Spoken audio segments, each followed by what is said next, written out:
बिस्मिल्लाहिर्रहमानिर्रहीम अस्सलाम वालेकुम। सऊदी इन्फो यूट्यूब चैनल में आपको खुशामदीद कहते हैं। फैमिली विजिट वीज़ा के हवाले से कुछ अहम अपडेट्स और कुछ अहम टिप्स आपके साथ शेयर करने जा रहा हूं। अगर आप भी सऊदी अरेबिया में अपनी फैमिली को विजिट वीज़ा पे बुलाना चाहते हैं तो आप इनको फॉलो ज़रूर कीजिएगा। आगाज़ में ही एक चीज़ आपको मैं क्लियर कर दूं कि इससे पहले ये होता था कि लोग अपने इकामा पे नहीं बल्कि लोग उम्रा वीज़ा पे अपनी फैमिली को बुलवा लेते थे। उम्रा का वीज़ा 3 महीने का मिल जाता था, लेकिन अभी वो नहीं मिल रहा है। उसकी वजह यह है कि सऊदी गवर्नमेंट ने अभी कोटा सिस्टम रख दिया है, और वो कोटा सिस्टम जो है उसमें आपको पाकिस्तान से या इंडिया से एजेंट्स वीज़ा नहीं दे रहे हैं, क्योंकि ऑलरेडी उनकी अपनी डिमांड पूरी नहीं हो पा रही है। उनके अपने जो पैकेज वाले लोग होते हैं उनको ही नहीं पूरा कर पा रहे हैं, तो इस वजह से आपको 3 महीने का वीज़ा नहीं मिलेगा। अगर कहीं से मिलेगा भी सही तो फिर बहुत ज़्यादा हाई प्राइस में मिलेगा, तो फिलहाल उसको ना ही समझें। आ जाते हैं फैमिली विजिट वीज़ा की तरफ। फैमिली विजिट वीज़ा में आप इस वक्त जो सबसे बड़ा इशू आ रहा है वो आज आ रहा है रिजेक्शन का, और ये आज से नहीं आ रहा, ये काफ़ी दिनों से मसला चल रहा है। यानी तकरीबन कोई लगा ले 1 महीना या कुछ इतना टाइम हो गया है कि रिजेक्शन बहुत ज़्यादा हो रही है। अक्सर लोगों के विजिट वीज़ा रिजेक्ट हो जाते हैं। अब इस रिजेक्शन से आपने बचना कैसे? अगर आप भी फैमिली का विजिट वीज़ा निकालना चाहते हैं तो आप इससे कैसे बच सकते हैं, क्या एहतियाती तदाबीर हैं? तो सबसे पहले तो आपने ये करना है कि जब आपने वीज़ा अप्लाई करना है तो उस वक्त जो आपका इकामा है वो इकामा आपका 2 महीने से ज़्यादा वैलिड होना चाहिए। अक्सर लोग ये भी कहेंगे कि मेरा तो 1 महीना था, निकल आते हैं, किसी का निकल आता है। लेकिन जो इश्यूज़ आ रहे हैं मैं असल में वो डिस्कस करना चाह रहा हूँ कि एहतियात आपने क्या करनी है। तो अगर आपका इकामा 2 महीने से ज़्यादा वैलिड है तो उसमें आपके जो वीज़ा है फैमिली विजिट वीज़ा, उसकी जो अप्रूवल है उसके चांसेस बढ़ जाते हैं। पहला स्टेप हो गया। दूसरा ये कि अगर आप फैमिली विजिट वीज़ा अप्लाई कर रहे हैं तो उसमें आप बीवी, बच्चे, माँ बाप, सास, ससुर, बस यहाँ तक रखें। अगर साथ में आप बहन भाई का भी अप्लाई कर लेंगे या किसी और रिलेशन का अप्लाई कर लेंगे तो आपका वीज़ा रिजेक्ट होने के चांसेस बढ़ जाते हैं। बहुत सारे मेरे भाई ये भी कहेंगे कि भाई हम अप्लाई करते हैं तो वो तो उन्होंने वेबसाइट पे ही सारी लिस्ट दी हुई है, तो उन्होंने तो अलाउ किया हुआ है, लेकिन ऐसा नहीं है। वहाँ पे लिस्ट ज़रूर मौजूद है, लेकिन मैं अपना एक्सपीरियंस आपके साथ ज़ाहिर है मुझे शेयर करना है। तो आज की डेट में 99% जो वीज़े हैं वो जो रिजेक्ट हो रहे हैं, अगर उनमें कोई ऐसा रिलेशन है तो उस वजह से वो वीज़े रिजेक्ट हो जाते हैं।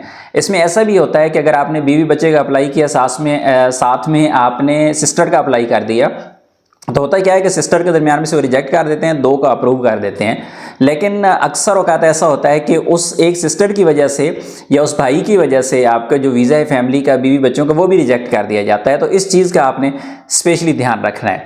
अच्छा, ये 2 चीज़ें जो है मैंने आपको बता दी हैं कि एक इकामा का आपने ख्याल रखना है, दूसरा आपने ये ख्याल रखना है कि आपका जो वीज़ा है जिस रिलेशंस जो हैं उनका आपने ध्यान रखना है। तीसरा ये कि बहुत सारे लोग क्या करते हैं कि अप्लाई कर दिया, आज की डेट में अप्लाई कर दिया और फिर उसका गुरफत जारिया जो है वो 10 दिन 15 दिन बाद जाके करवा रहे होते हैं। तो इस चीज़ का भी ध्यान रखें। और स्पेशली आज की डेट की बात करूं तो 2 दिन पहले से इस वेबसाइट पे, मूफा की वेबसाइट पे एक नई अपडेट आई है कि आप वीज़ा अप्लाई करते हैं तो पहले आपको डेट शो नहीं करवाता था।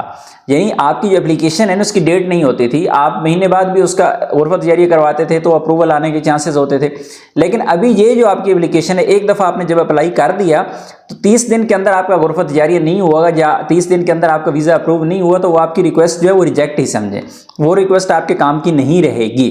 यानी एप्लीकेशन जो है वो आपकी जिस दिन अप्लाई हुआ 30 दिन तक वो एप्लीकेशन वैलिड है। अगर वो 30 दिन तक आपने गुरफत जारिया नहीं करवाया या फिर आपने गुरफत जारिया करवा दिया, 30 दिन पूरे हुए अभी अप्रूवल नहीं आई, तो वो ऑटोमेटिकली रिजेक्ट हो जाएगा, क्योंकि एप्लीकेशन का टाइम ही ख़त्म हो जाएगा, एप्लीकेशन आपकी एक्सपायर हो जाएगी। अब इसमें एक और चीज़ है कि एप्लीकेशन आपकी, फॉर एग्जांपल आपका वीज़ा एक्सेप्ट हो गया, अप्रूव हो गया, आपका वीज़ा 10 दिन बाद अप्रूव हो गया, जिस दिन अप्रूव होगा वहाँ से फिर आपको 30 दिन मिलेंगे। 30 दिन के अंदर आप वीज़ा स्टैंप करवाएंगे, यानी पाकिस्तान से, इंडिया से, जहाँ भी आपने वीज़ा स्टैंप करवाना है वहाँ से आप वीज़ा मस्ट स्टैंप करवाएंगे। पहले ये होता था कि आपका वीज़ा वैलिड रहता था मिनिमम 3 महीने और मैक्सिमम 1 साल तक भी आप स्टैंप करवा सकते थे, लेकिन अभी ऐसा नहीं है। अभी अगर आपको 30 दिन से ज़्यादा हो चुके हैं, आपका वीज़ा निकले हुए है, तो फिर आपका ये वीज़ा स्टैंप नहीं होगा। इसलिए आपने इस वीज़ा को लाजमी से 30 दिन के अंदर, इशू होने के बाद 30 दिन के अंदर स्टैंप करना लाजमी है। इसी तरह जब आपका वीज़ा स्टैंप एक दफ़ा हो जाता है तो फिर उसके बाद आपको 90 दिन मिलते हैं, यानी ट्रैवलिंग के लिए। आप जब सफ़र करते हैं अपने मुल्क से सऊदी अरेबिया का तो 90 दिन के स्टैंपिंग के बाद 90 दिन के अंदर अंदर ट्रैवल करना ज़रूरी होता है। अगर 90 दिन में ट्रैवल नहीं करेंगे आपका वीज़ा एक्सपायर हो जाएगा, आपको फिर ट्रैवल नहीं करने दिया जाएगा। उसके बाद आ जाते हैं कि जब आप सऊदी एयरपोर्ट पे इंटर होते हैं वहाँ पे आपके वीज़े का पहला दिन स्टार्ट होता है, क्योंकि सऊदी अरेबिया में आपको मिलते हैं 90 दिन। तो सऊदी एयरपोर्ट पे एंट्री के बाद आपका पहला दिन स्टार्ट होता है और इसी तरह आप 90 दिन पूरे करते हैं। 90 दिन से पहले आपको मैसेज आता है, फिर आप इंश्योरेंस फी पे करके उसे एक्सटेंड करते हैं और आपका वीज़ा इंशाअल्लाह एक्सटेंड हो जाता है।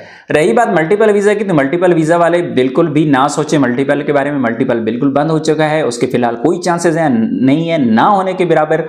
कभी भी वो वीज़ा शायद अभी दोबारा ओपन ना हो पाए, इस साल में तो नामुमकिन सा लग रहा है। हज के बाद जाके कोई हो तो हो, कुछ कह नहीं सकते। लेकिन single entry visa, family visit visa इस वक्त भी निकल रहा है, आप उसके लिए अप्लाई भी कर सकते हैं। अगर आपको भी फैमिली विजिट वीज़ा के हवाले से किसी भी किस्म की सर्विसेज चाहिए तो हम आपको ये सर्विसेज प्रोवाइड करते हैं। ज़ाहिर है ये पेड सर्विसेज होते हैं, लेकिन इंशाल्लाह आपको कहीं परेशानी का सामना करना नहीं पड़ेगा। तो आखिर में मैं आ जाता हूं कि अगर आप इंतज़ार कर रहे हैं इस बात का कि family visit visa multiple open होगा, या फिर आप इंतज़ार कर रहे हैं इस बात का कि आपको उम्रा का 3 महीने का फैमिली के लिए वीज़ा मिल जाएगा, तो ये तकरीबन नामुमकिन हो चुका है इस वक्त तक। तो इस वजह से उसके आपने कभी भी इंतज़ार नहीं करना है। अगर फैमिली को बुलवाना है तो आप फैमिली विजिट वीज़ा पे अभी बुलवा सकते हैं, क्योंकि आगे रमज़ान आ रहा है। रमज़ान के बाद हो सकता है फिर हज के करीब होते हुए और मज़ीद मसाइल बढ़ जाएँ। तो इस वजह से आपने फैमिली को बुलवाना ही है, तो कोशिश करें कि अभी अपनी फैमिली को जल्द अज जल्द बुलवा लें। इस बारे में आपके पास कोई और भी अगर सवाल है तो आप कमेंट लिखिए, इंशाल्लाह मैं कोशिश करूँगा कि आपको वहाँ पर रिप्लाई कर दूँ। मिलते हैं नेक्स्ट वीडियो में, तब तक के लिए इजाज़त दीजिए। अल्लाह हाफिज़।